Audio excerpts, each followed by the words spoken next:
ಆಮೇಲೆ ಅವರು ನಮಗೆ ನಮ್ಮ ಕೈಗೆ ಒಂದು ಜೀ ಕನ್ನಡ ಅಂತ ಲೋಗೋ ಹಾಕ್ತಾರೆ, ಒಂದು ಟ್ಯಾಗ್ ಅಂತಾನೆ ಹೇಳ್ಬೋದು, ಅದು ಹಾಕ್ತಾರೆ. ಆಮೇಲೆ ಅವ್ರು ನಮಗೆ ಒಂದು ಟ್ಯಾಗ್ ಥರ ಕೊಡ್ತಾರೆ, ಅಂದರೆ ಅದನ್ನು ನಮ್ಮ ಡ್ರೆಸ್ಸಿಗೆ ಅಂಟಿಸ್ಕೊಳ್ಳಿಕ್ಕೆ. ಅದರಲ್ಲಿ ನಂಬರ್ ಇರುತ್ತೆ. ಸೊ ಹಾಗೆಯೇ ಆಡಿಷನಿಗೆ ಹೋಗುವಾಗ ನಾವು ತುಂಬಾ ಕಾನ್ಫಿಡೆನ್ಸ್ ಆಗಿರಬೇಕು. ಎಷ್ಟು ಕಾನ್ಫಿಡೆನ್ಸ್ ಅಂತ ಹೇಳಿದರೆ, ನಾವು ಹೋಗುವಾಗಲೇ ಕೆಲವೊಂದು ಟಾಪಿಕ್ಸ್ನ ಎಲ್ಲ ನಾವು ಕಲ್ತ್ಕೊಂಡು ಹೋಗಬೇಕಾಗುತ್ತೆ. ಮೇಯ್ನ್ಲಿ ಯಾವ್ಯಾವ ಟಾಪಿಕ್ಸ್ ಅಂತ ನಾನು ಹೇಳ್ತೇನೆ. ಸೆಂಟಿಮೆಂಟ್ ಡೈಲಾಗ್ಸ್ ಅಂದರೆ ಅಳೋಕೆ ಹತ್ತುಕೊಂಡು ಮಾಡುವಂತಹ ಕೆಲವೊಂದು ಡೈಲಾಗ್ಸ್ ಆಗಿರ್ಬೋದು. ಇನ್ನೊಂದು ಕಾಮಿಡಿ, ನಗ್ಸೋದು, ಈ ಥರದ ಡೈಲಾಗ್ಸ್ ಆಗಿರ್ಬೋದು. ಇನ್ನು ಹಾಡೋ ಗೊತ್ತಿದ್ದರೆ ಹಾಡು ಕಲ್ತ್ಕೊಂಡು ಹೋಗೋದು, ಡ್ಯಾನ್ಸ್ ಗೊತ್ತಿದ್ದರೆ ಡ್ಯಾನ್ಸ್ನ ಕಲ್ತ್ಕೊಂಡು ಹೋಗೋದು. ತಕ್ಕ ಮಟ್ಟಿಗೆ ಪರ್ಫೆಕ್ಟ್ ಅಂತಲ್ಲ, ನಮಗೇನು ಗೊತ್ತಿದೆಯೋ ಅದನ್ನೆಲ್ಲ ಪ್ರಾಕ್ಟೀಸ್ ಮಾಡ್ಕೊಂಡು ಹೋಗುವಂಥದ್ದು. ಆಮೇಲೆ ಆಲ್ರೌಂಡರ್ ಆಗಿರಬೇಕು, ಅಂದರೆ ಸ್ವಲ್ಪನಾದರೂ ಅಳೋಕ್ಕೂ ಗೊತ್ತಿರಬೇಕು, ಅಳಿಸೋಕ್ಕೂ ಗೊತ್ತಿರಬೇಕು, ನಗೋಕ್ಕೂ ಗೊತ್ತಿರಬೇಕು, ನಗ್ಸೋಕ್ಕೂ ಗೊತ್ತಿರಬೇಕು, ಡ್ಯಾನ್ಸ್ ಮಾಡಲಿಕ್ಕೆ. ಆಮೇಲೆ ಸ್ವಲ್ಪ ಕೋಪದಲ್ಲಿ ಡೈಲಾಗ್ ಹೊಡೆಯುವಂಥದ್ದು, ರ್ಯಾಶ್ ಆಗಿರುವಂಥದ್ದು, ಈ ಥರ ಹಾಡಾಡಲಿಕ್ಕೆ, ಈ ಥರ ಆಲ್ರೌಂಡರ್ ಆಗಿದ್ದರೆ ತುಂಬ ಚೆನ್ನಾಗಿರುತ್ತೆ. ಆಮೇಲೆ ಕಾನ್ಫಿಡೆಂಟ್ ಇರಬೇಕು, ನಮ್ಮ ಹತ್ರ ಧೈರ್ಯ ತಗೊಳ್ಬೇಕು. ಸೊ ಈ ಥರ ಎಲ್ಲ ಇರುತ್ತೆ. ನೆಕ್ಸ್ಟ್ ಆಡಿಷನ್ ಹೆಚ್ಚಾಗಿ ಸಾಟರ್ಡೆ ಮತ್ತು ಸಂಡೇನೇ ಇಟ್ಟಿರ್ತಾರೆ.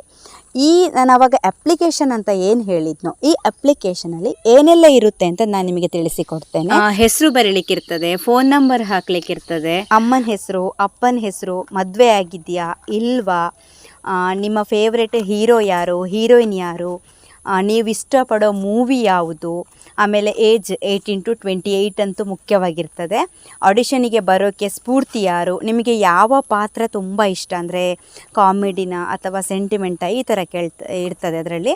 ಆಮೇಲೆ ನಿಮ್ಮ ಪ್ಲೇಸ್ ಯಾವುದು, ಈ ಥರದ್ದು ಕ್ವಶನ್ಸ್ ಎಲ್ಲ ಇರ್ತದೆ. ಡೇಟ್ ಆಫ್ ಬರ್ತ್ ಹಾಕಲಿಕ್ಕೆ, ಇದಕ್ಕಿಂತ ಮುಂಚೆ ಆಡಿಷನಲ್ಲಿ ಪಾರ್ಟಿಸಿಪೇಟ್ ಮಾಡಿದ್ರಾ ಇಲ್ವಾ, ನಿಮ್ಮ ಸಾಧನೆಗಳೇನು. ಆದಷ್ಟು ಬೇಗ ನಾನು ಆವಾಗ ಆಡಿಷನಿಗೆ ಹೋಗಬೇಕು ಅಂತ ಸ್ಟಾರ್ಟಿಂಗಲ್ಲೇ ಹೇಳಿದ್ದೆ ಅಲ್ಲ. ಯಾಕೆ ಗೊತ್ತಾ ಅಂದರೆ ಆಲ್ಮೋಸ್ಟ್ ಆಗಿ ಡೈಲಾಗ್ಸ್ ಎಲ್ಲ ಸೇಮ್ ಇರುತ್ತೆ. ತುಂಬ ಜನ ಆಡಿಷನಿಗೆ ಬಂದಿರ್ತಾರೆ. ಸೊ ಆವಾಗ ಲಾಸ್ಟ್ ಆಗುವಾಗ ಕೇಳಿದ ಡೈಲಾಗ್ ಕೇಳಿ ಜಡ್ಜಸ್ಸಿಗೆ ಕೂಡ ಬೋರ್ ಆಗೋ ಸಾಧ್ಯತೆ ಇರ್ತದೆ. ಅದಕ್ಕಿಂತ ನಾವು ಸ್ವಲ್ಪ ಬೇಗನೆ ಹೋದರೆ ನಮ್ಮ ಡೈಲಾಗ್ ತುಂಬಾ ಫ್ರೆಶ್ ಆಗಿರುತ್ತೆ ಅಂತ ನಾನು ಅಂದ್ಕೊಳ್ತೀನಿ. ಆಡಿಷನಿಗೆ ಮುಖ್ಯವಾಗಿ ಏಜ್ ಮಾತ್ರ ಕರೆಕ್ಟಾಗಿರಬೇಕು, ಅಂದರೆ ಅವರು ಏನು ಏಜ್ ಕೊಟ್ಟಿದ್ದಾರೆ ಆ ಏಜ್ ಒಳಗಡೆ ಇರಬೇಕಾಗ್ತದೆ. ಆಮೇಲೆ ಈ ಡ್ರೆಸ್ಸಿಂಗ್ಸ್ ಆಗಿರ್ಬೋದು, ಅಥವಾ ನಾವು ಯಾವ ರೀತಿ ಸ್ಟೈಲ್ ಮಾಡ್ಕೊಂಡು ಹೋಗ್ತೇವೆ, ಅದೆಲ್ಲ ಅಷ್ಟು ಇಂಪಾರ್ಟೆಂಟ್ ಆಗಲ್ಲ. ಮದುವೆ ಆಗಿದ್ರು ಮಕ್ಕಳಾಗಿದ್ರು ಅದು ಅದಕ್ಕೆ ಮ್ಯಾಟರ್ ಆಗಲ್ಲ. ಏಜ್ ಒಂದೇ ಮ್ಯಾಟರ್ ಆಗುತ್ತೆ, ಏಜ್ ಒಂದೇ ಮ್ಯಾಟರ್ ಆಗ್ತದೆ ಅಂತ ಹೇಳ್ತಾ, ನೀವು ಯಾರಾದರೂ ಕೂಡ ಮಹಾನಟಿ ಆಡಿಷನ್ಗೆ ಹೋದವರು ನೋಡ್ತಾ ಇದ್ದರೆ ದಯವಿಟ್ಟು ನನಗೆ ಕಮೆಂಟ್ ಮಾಡಿ ಅಂತ ಹೇಳ್ತಾ ಈ ವಿಡಿಯೋನ ಇಲ್ಲಿಗೆ ಎಂಡ್ ಮಾಡ್ತಾ ಇದ್ದೀನಿ. ಮುಂದಿನ ವಿಡಿಯೋದಲ್ಲಿ ಮತ್ತೆ ಸಿಗ್ತೇನೆ. ಅಲ್ಲಿವರೆಗೂ ಬಾಯ್ ಅಂತ ಹೇಳ್ತಾ ವಿಡಿಯೋನ ಎಂಡ್ ಮಾಡ್ತಾ ಇದ್ದೀನಿ.